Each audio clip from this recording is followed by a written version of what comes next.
नमस्कार, मैं हूं आशीष चित्रांशी और आप देख रहे हैं द न्यूज लॉन्च। एक स्पेशल कार्यक्रम लेकर के हम हेमंत अत्री जी के साथ आए हैं। हेमंत भाई को जोड़ लीजिए कंट्रोल रूम। दरअसल Trump, Donald Trump, my dear friend Donald, मनमानी करके पूरे दुनिया में आर्थिक उपद्रव पैदा करने वाले डोनाल्ड डोनाल्ड की मनमानियों पर अमेरिका की एक अदालत ने, सामान्य अदालत, सुप्रीम कोर्ट नहीं बात कर, रोक लगा दी। जिस टैरिफ की ताकत से पूरी दुनिया में कोहराम मचा रखा था ट्रंप ने, उस पर रोक लगा दी। खबर सिर्फ इतनी नहीं समझने की, आज ये हम खबर लाए हैं तो आप जरा तुलना कीजिएगा अपने सबसे बड़े लोकतंत्र से, अमेरिका के लोकतंत्र की तुलना की। रात 8 बजे मोदी आते हैं, कहते हैं नोट बंद।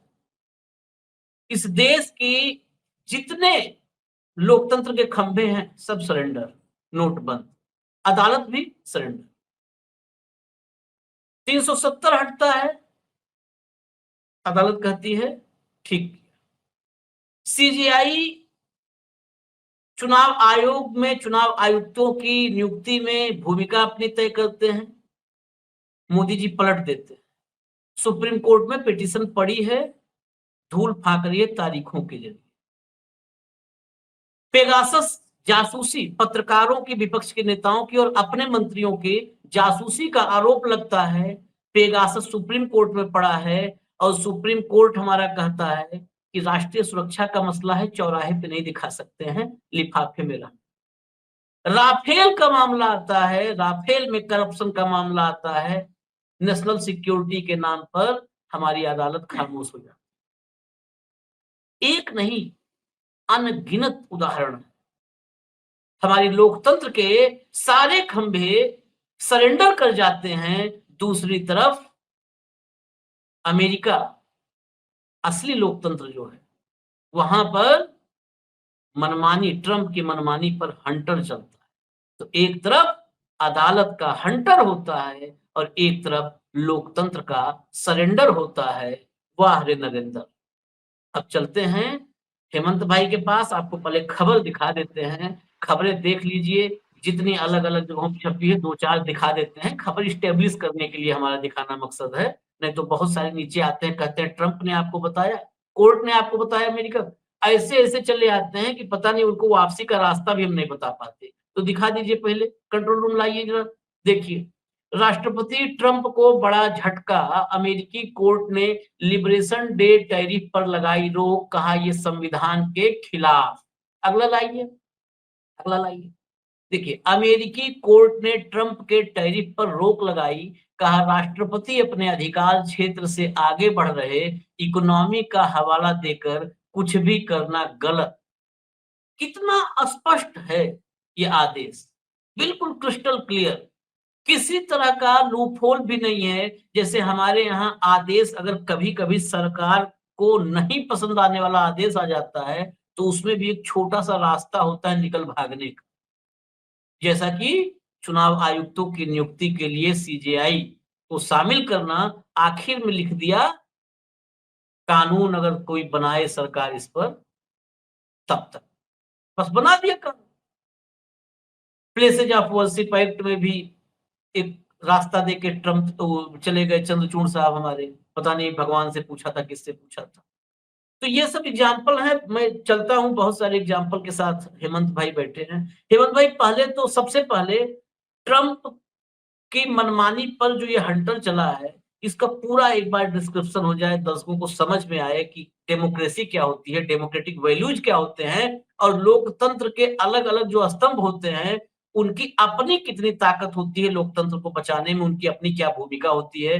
वो भूमिका जरा पहले अमेरिका की समझे, फिर भारत वाली समझे। आशीष जी नमस्कार, आपको सारे दर्शक साथियों को भी। देखिए, आज जो कुछ हुआ है, आज सुबह अर्ली मॉर्निंग में ये फैसला आया है और इसमें क्या है, डिस्ट्रिक्ट लेवल का जो यूएस का federal court of international trade है, डिस्ट्रिक्ट लेवल का कोर्ट है मैनहट्टन में, उसने अमेरिका के राष्ट्रपति को आईना दिखा दिया और उसको ये कहा कि आप जो कुछ ये कर रहे हैं पूरी दुनिया के साथ, जो टैरिफ वार की आपने स्थिति कर रखी है, ये आप असंवैधानिक काम कर रहे हैं।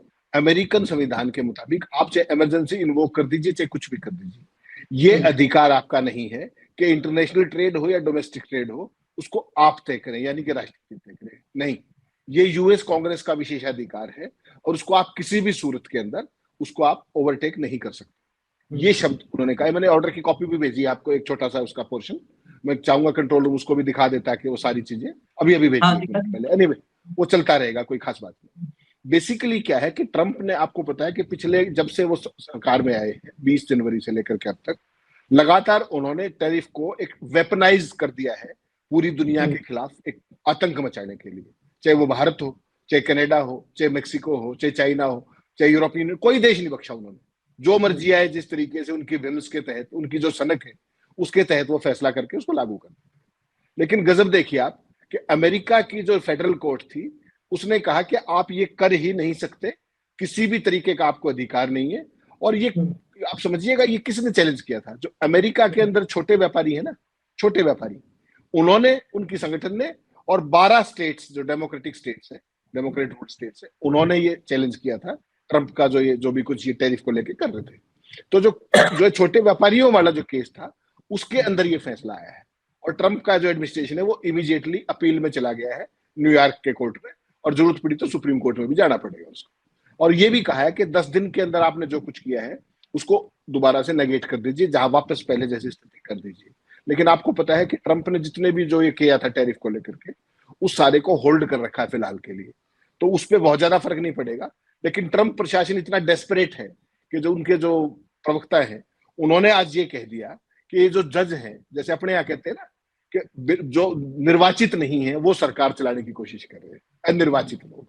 तो व्हाइट हाउस के प्रवक्ता ने भी आज मोदी जी से सीखा और उन्होंने तत्काल वहां टिप्पणी की कि भाई आप जो है निर्वाचित नहीं है, आप सरकार को कैसे गाइड कर सकते हैं। ये देखिए 3 जजों की जूरी थी, इन्होंने ये फैसला आज किया है। इसमें एक छोटा पैरा दिया है मैंने, जो कंक्लूजन जहां पर है उसमें अगले पेज पे, तो उसमें पूरे फैसले की भी प्रति है पूरी कि किस तरीके से ट्रंप की पावर्स को रिजेक्ट किया है इन्होंने, जो फेडरल कोर्ट थी इंटरनेशनल ट्रेड की। और उन्होंने जो कुछ कहा है, क्योंकि आपको पता है ट्रंप ने ये सब खेल करने की, ये कंक्लूजन ये है, तो ये ऑर्डर की ऑपरेटिव पार्ट है, ये मुझे लगा कि दर्शकों को दिखा देना चाहिए।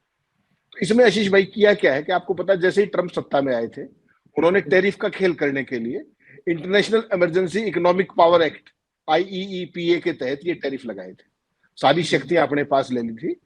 और लेकिन जब आज अदालत ने उसको किया तो उन्होंने कहा कि ये कानून उन्हें ऐसा असीमित अधिकार नहीं देता है। और जजों ने अपने आदेश में लिखा, राष्ट्रपति द्वारा टैरिफ लगाने का यह दावा, जिसकी कोई समय या दायरे की सीमा नहीं है, कानून के तहत दिए गए अधिकार से कहीं आगे बढ़ जाता है, यानी कि अपने अधिकारों से आगे जा रहे हैं। ये टैरिफ गैर कानूनी है। टैरिफ लगाने का अधिकार अमेरिकी संविधान के अनुसार संसद यानी कांग्रेस को है, ना कि किसी राष्ट्रपति को। केवल असाधारण आपात स्थिति में ही राष्ट्रपति को सीमित अधिकार मिलते हैं, लेकिन ट्रंप के मामले में ऐसा कोई भी वैध आपातकालीन नहीं है। ये डिस्ट्रिक्ट लेवल की कोर्ट कह रही है, फेडरल कोर्ट। कल्पना करके देखिए। और सॉरी, माफ कीजिएगा, मैं थोड़ा सा उसमें वो कर रहा हूं। एक तरफ ये देखिए, ये वही केस है जो कल भारत के बारे में जो उन्होंने इसी में अदालत को डराने की कोशिश की थी कि अगर आपने हमारे खिलाफ फैसला दिया तो भारत पाकिस्तान के बीच में दोबारा युद्ध शुरू हो जाएगा और लाखों लोग मारे जाएंगे, और राष्ट्रपति की जो शक्ति है जो ट्रंप की, वो कहीं ना कहीं उसमें डाउट हो जाएगा। तो ये 15-18 नंबर जो है, ये भी उसके अंदर उन्होंने 3 मंत्रियों का एफिडेविट है ये। और कौन कौन से मंत्री हैं जो कल हमने चर्चा की थी जिस शो में, ये नंबर 1 उनके वाणिज्य सेक्रेटरी हैं, नंबर 2 उनके विदेश मंत्री हैं, और नंबर 3 उनके वित्त मंत्री हैं। उन तीनों का एफिडेविट है ट्रंप की तरफ से। उसमें इन्होंने कहा था कि भारत अगर ये किया तो भारत के दोनों न्यूक्लियर ये है, दोनों देशों के बीच में बहुत ही फ्रेजाइल किस्म का सीज फायर राष्ट्रपति ने कराया है ट्रेड का नाम लेकर। तो मोदी जी चुप्पी साध गए, लेकिन वहां की अदालत ने किसी बात को स्वीकार नहीं किया। सारे जो भी कुतर्क थे उनको खारिज कर दिया कि भाई वेपनाइजिंग करना किसी भी टैरिफ को, नीति को, वो लागू नहीं है, वो आपको अधिकार भी नहीं। और ट्रंप को एक जिला स्तर की अदालत ने आईना दिखा करके उनका आदेश खारिज कर दिया। एक आपका सुप्रीम कोर्ट है, आपका मध्य प्रदेश का हाईकोर्ट कहता है कि इस मंत्री के खिलाफ 24 घंटे में पर्चा दर्ज कीजिए, और 24 घंटे में, सॉरी मैं थोड़ा सा अपनी बात से उधर से आऊंगा वापस यहीं पर। हाईकोर्ट ने कहा 24 घंटे में मुकदमा दर्ज कीजिए, और इन धाराओं के तहत कीजिए इस मंत्री के। वो सुप्रीम कोर्ट में जमानत के लिए जाता है और सुप्रीम कोर्ट में उसके बाद क्या होता है, एसआईटी बनाता है सुप्रीम कोर्ट सीनियर ऑफिसर्स। और आपको जानकर हैरानी होगी, मैंने वो खबर भी भेजी आपको, कि वो एसआईटी 7 दिन तक जांच करती है, 21 तारीख से लेकर 28 तारीख तक, अभी इसी महीने। और वो उस मौके पे जाती है जहां उसने भाषण दिया था, लोगों से बात कर रही है। और जिस भाई ने वीडियो पे भाषण दिया था, जिसका वीडियो सारी दुनिया ने देख लिया, उससे पूछताछ नहीं की, उसको शामिल तफ्तीश नहीं किया। उसकी जो वीडियो थी उसको एक ऐसी फॉरेंसिक लैब में जांच के लिए भेज दिया, वीडियो को, जहां पर वो वीडियो की जांच की सुविधा ही नहीं है। और सुप्रीम कोर्ट को कहते हैं कि अभी जांच में समय लगेगा, और सुप्रीम कोर्ट उनको टाइम ग्रांट कर देता है। ये भारत है। जुलाई जो तक। हाईकोर्ट जज इतनी सीरियसली उसका कॉग्निजेंस लेकर अपनी जान की बाजी लगा करके, हाईकोर्ट जज ने क्या कहा कि 24 घंटे बाद मैं रहूं ना रहूं, उस हाँ। व्यक्ति ने अपनी जान की बाजी, ऐसे कितने जज बचे हैं देश में। उसके बाद सुप्रीम कोर्ट बीच में आ गया और कहा कि अब हाईकोर्ट सुनवाई ना करे, अब ये मामला हम सुने। ये कल के ऑर्डर के अंदर है, पढ़ लीजिए, मैंने कल भी चर्चा की। तो ये फर्क है। और दूसरी चीज देखिए, भारत में तो कहने को सुप्रीम कोर्ट में कॉलेजियम नियुक्तियां करते हैं 5 टॉप मोस्ट जजेस की, वहां पर सीधे सीधे राष्ट्रपति नियुक्ति करता है अमेरिका के अंदर। और अगर आपको ध्यान हो, जब ट्रंप 20 जनवरी को शपथ लेने वाले थे, प्रेसिडेंट इलेक्ट थे, वहां के जो सुप्रीम कोर्ट के अंदर जो रिपब्लिकन जज हैं उनका बहुमत है। ध्यान से सुनिएगा आशीष भाई, रिपब्लिकन जजेस का बहुमत है, क्योंकि ट्रंप के लगाए हुए हैं, उन्हीं की पार्टी के लगाए हुए हैं। उन्होंने ट्रंप को उन्हीं के केस में राहत देने से मना कर दिया और कहा कि वापस डिस्ट्रिक्ट कोर्ट में जाइए।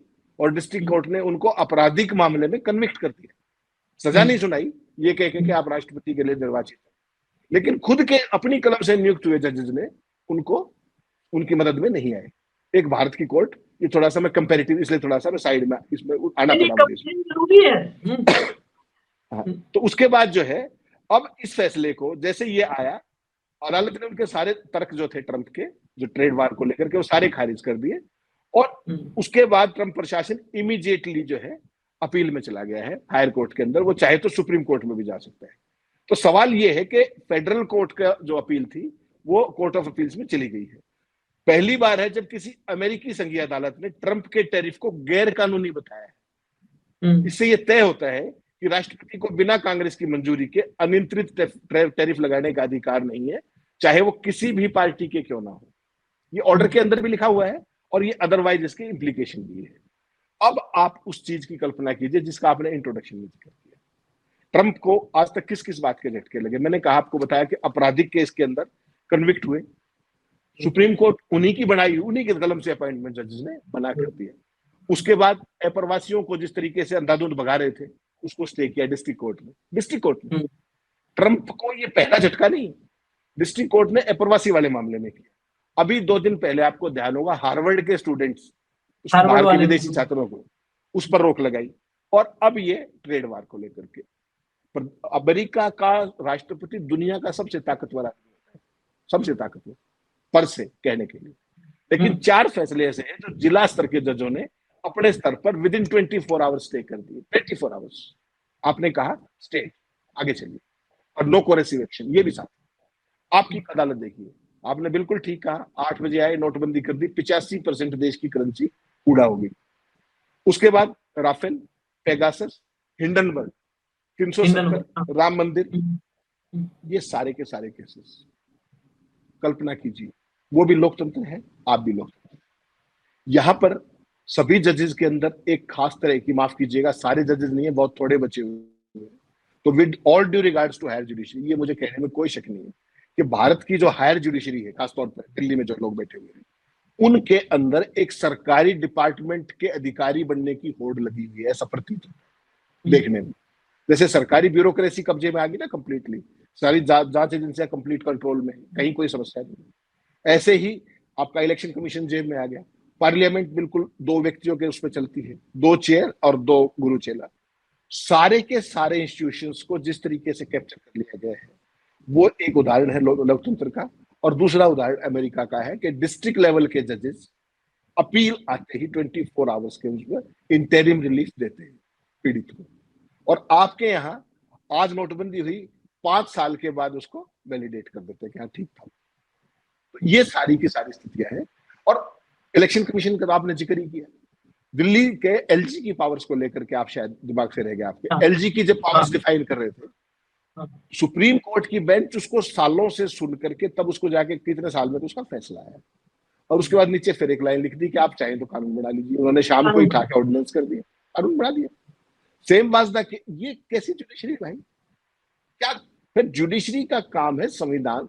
सुप्रीम कोर्ट का क्या काम था? सुप्रीम कोर्ट का काम, माफ कीजिएगा, जमानतें देना नहीं है। सुप्रीम कोर्ट का काम लॉ को, देश के संविधान को इंटरप्रेट करने का, आशीष भाई। कोई एग्जैक्टली। किसी के, सुप्रीम कोर्ट का कानून। ये हाँ, काम, हाँ, संविधान को, उसको डिफाइन करना, उसके प्रावधानों को डिफाइन करना। कोई कानून बनता है तो वो संविधान के दायरे में है नहीं है, सुप्रीम कोर्ट का काम वो था। आप किस काम में लगे हुए हो? बेल दे दीजिए, एसआईटी बना दो, टाइम बढ़ा दो, टाइम घटा दो, ये क्या है? तो मुझे लगता है कि सुप्रीम कोर्ट को कर्व करने की सरकार की जो मंशा थी, उसको धीरे धीरे जजेस भी अपने आचरण से उसको कहीं ना कहीं अमली जामा पहनाते हुए मुझे दिख रहे हैं, जो कि बहुत ही दुर्भाग्यपूर्ण है। आप अगले सीजीआई डेजिग्नेट हैं, आप अपने आप को इतिहास के तौर पर कैसे याद करना चाहेंगे? इतिहास कैसे दर्ज करना चाहेंगे कि एक हाईकोर्ट जज ने हिम्मत की, एक बेंच ने सुओ मोटो कॉग्निजेंस लिया, एक फौजी अफसर को आतंकियों की बहन कहा गया, उन्होंने केस दर्ज कराया, और आप क्या कर रहे हैं? क्या क्या प्रेसिडेंट सेट करना चाह रहे हैं? और ये पहला केस नहीं है, ये आखिरी भी नहीं है। प्रोफेसर महमूदाबाद, वो देख लीजिए, उसने केवल एक फेसबुक पोस्ट लिखी, मुझे आप दिखाइए उसने क्या गलत किया। वो जो मैं तो महिला कहा, आयोग की चेयर, उसके बाद कहा था कि जस्टिस सूर्यकांत, भाई नाम नहीं लेकर के, सूर्यकांत उसमें से अंडरलाइन कर दे कि ये फला लाइन ये देश विरोधी है। कुछ नहीं था उनके पास भी कहा, लेकिन ये समय नहीं ठीक था। अब समय बताओ, पंडित से पत्रा पहले दिखवाए, पहले समय निकलवाए, मुहूर्त निकलवाए, तब पोस्ट करें। अब फर्क देखिए, जब अगर जज एक ईमानदार और संविधान में आस्था रखने वाला एक जज अगर है, तो कितना बड़ा फर्क पैदा करता है। चीफ जस्टिस जो, जिन्होंने कहा कि एफआईआर दर्ज करो 24 घंटे में, एफआईआर दर्ज करने के बावजूद उनकी निगाह थी कि क्या खेल हो सकता है, और उन्होंने कहा कि महाछल, महाछल है इस एफआईआर में। ये एफआईआर ऐसे बनाई गई है, इसमें उनका अपराधी आरोप ही नहीं बताया गया है, ये एफआईआर खारिज करवाने की पूरी पृष्ठभूमि तैयार है। सुप्रीम कोर्ट ने सब रोका, एसआईटी बनाने का। एसआईटी बनी, एसआईटी के नामों पर भी गौर नहीं, क्योंकि शायद मंशा अपनी अपनी, जैसे पुलिस की मंशा थी, अब अदालत की मंशा भगवान जाने। जब भगवान ही सब कुछ जान रहे हैं, तो जो एसआईटी बनी है, मैं इसीलिए बीच में निकाल रहा था, ये एसआईटी में शामिल 3 आईपीएस में 2 ऐसे हैं जो विजय शाह को मतलब ऐसे ड्यूटी पर रह चुके हैं जहां पर उनकी रिपोर्टिंग विजय शाह को थी। विजय साहब को सलाम साहब करते थे, सलाम साहब, ठीक चलता है साहब। एसआईटी में शामिल हैं आईजी प्रमोद वर्मा, 2010 में खरगोन के एसपी थे, खरगोन जिला है, खरगोन के एसपी थे, और विजय शाह प्रभारी मंत्री थे जिले के। तो प्रभारी मंत्री का बड़ा रुतबा है। महाराष्ट्र, मध्य प्रदेश, इन सब में प्रभारी मंत्री के चक्कर में महायुति में बवाल चल रहा है। महाराष्ट्र में आपको पता होगा कि प्रभारी मंत्री एनसीपी का, अजीत पवार का रहेगा, शिंदे का रहेगा, या भाजपा का रहेगा। तो प्रभारी मंत्री का जलवा उस जिले में मुख्यमंत्री जैसा होता है। एसपी और डीएम प्रभारी मंत्री के दौरे पर एक पांव पर खड़े होते, कभी कभी आधे पांव पर भी खड़े होते।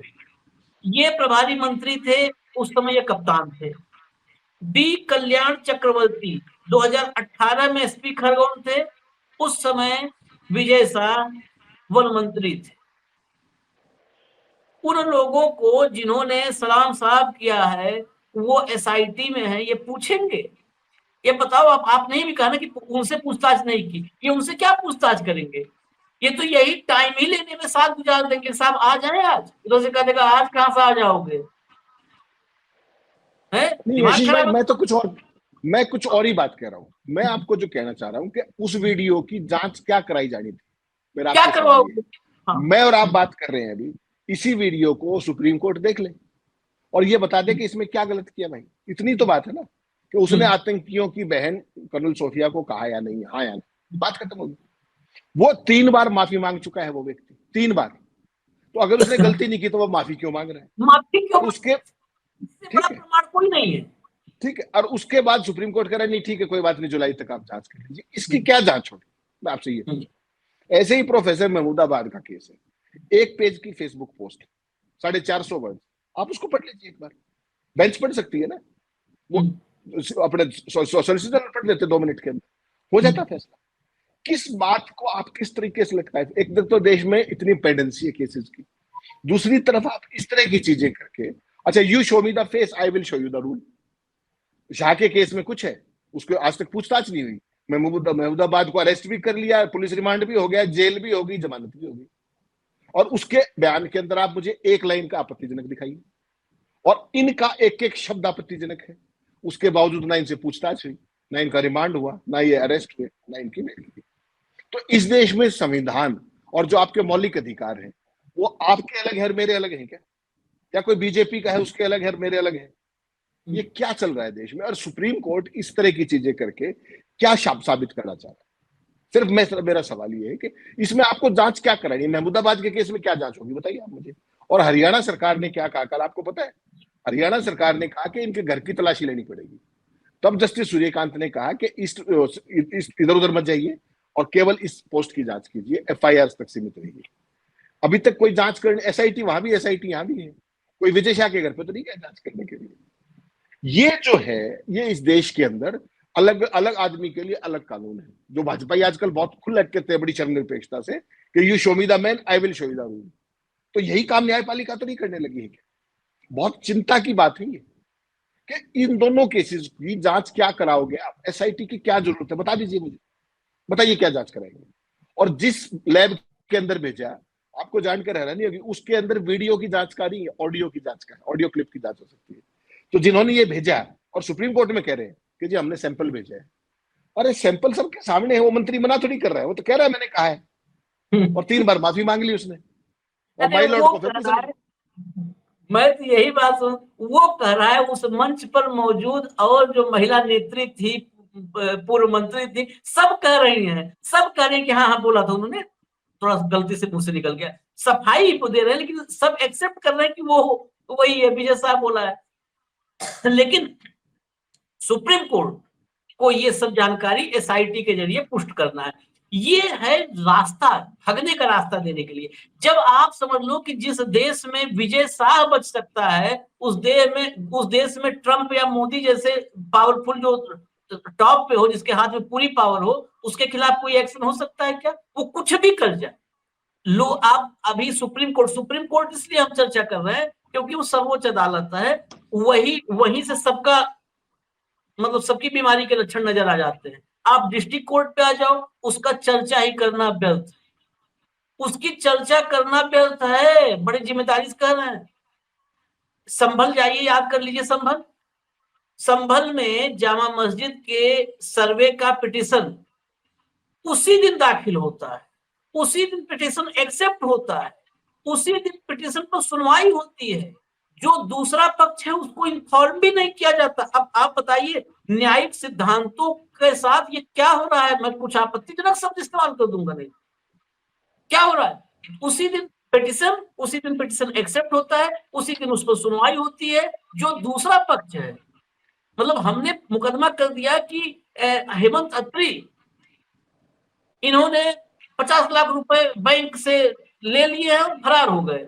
हेमंत अत्री से पूछे नहीं गया और हेमंत अत्री के घर की कुर्की लिख दी कि जाओ 50 लाख उनका घर बेच दो।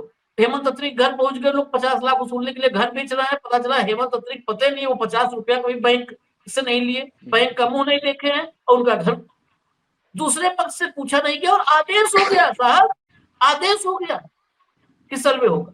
ये है इस देश के डिस्ट्रिक्ट कोर्ट में जस्टिस दिवाकर, जस्टिस नहीं कहेंगे, जज दिवाकर नाम का एक जज बैठता है, जो बनारस में भी रहा, ज्ञानवापी से लेकर के और बरेली तक में, जिसने अदालत में सुनवाई के दौरान कहा कि धर्म से जुड़ा हुआ ऐसा भगवतधारी ही मुख्यमंत्री प्रदेश को मिलना चाहिए। ऐसे ही अगर प्रदेश का मुख्यमंत्री होगा, ये जज कह रहा है, बताओ। तो सुप्रीम डिस्ट्रिक्ट कोर्ट के कोर्ट, जज ने विज्ञान भवन में, सुप्रीम कोर्ट के जज ने विज्ञान भवन में प्रधानमंत्री जी के लिए क्या कहा था? हाँ ऐसा हाँ, विजनरी लीडर, ऐसा आप सोचिए। और डिस्ट्रिक्ट में आ रहे हैं, सुप्रीम कोर्ट के पब्लिकली कह रहे हैं, भाई विज्ञान भवन के मंच पे कह रहे हैं, हाँ। सुप्रीम कोर्ट के चीफ जस्टिस के घर गणेश पूजा कर रहे हैं, सोचिए। और फिर आप न्याय की उम्मीद कर रहे हैं, और वो कह रहे हैं कि संविधान जो है वो देश का इतिहास मुझे याद करेगा। अरे देश का इतिहास तो आपको भूल जाना चाहिए। एक श्रीमान जी अपने ही केस की सुनवाई कर रहे थे, अपने ही केस की, मॉरल अपने केस टर्पिट्यूड का केस, सीजीआई, और अपने केस की सुनवाई बेंच को हेड कर रहे हैं, और आज वो राज्यसभा के अंदर विराजमान है।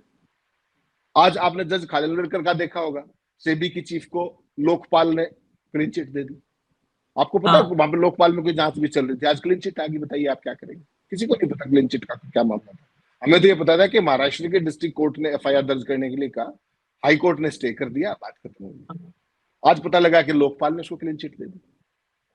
पीएससी बुलाती है लोकसभा की सबसे ताकतवर संस्था, उसके सामने वो पेश नहीं होती। माधवीपुरी बुच किसकी ताकत पर नहीं हुई? तो ये जो देश के जो संवैधानिक जो स्तंभ जिनका आपने जिक्र किया ना, वो आज सारे के सारे धराशायी कर दिए गए हैं, और वही सरकार लोकतंत्र की सबसे बड़ी दुहाई देती है। यही सबसे बड़ी चिंता का विषय है आशीष भाई। बिल्कुल, ये खबर लाने का मकसद मैं फिर साफ कर दूं 30 सेकंड। ये खबर ट्रंप को हंटर मार दिया, उसके पावर को कट कर दिया, सीज कर दिया, शिकंजा कस दिया, ये अमेरिका के संदर्भ में है। हालांकि उस जिस मामले में फैसला आया है उससे पूरी दुनिया जुड़ी है, क्योंकि पूरी दुनिया में उसने टैरिफ का टेरर बना दिया।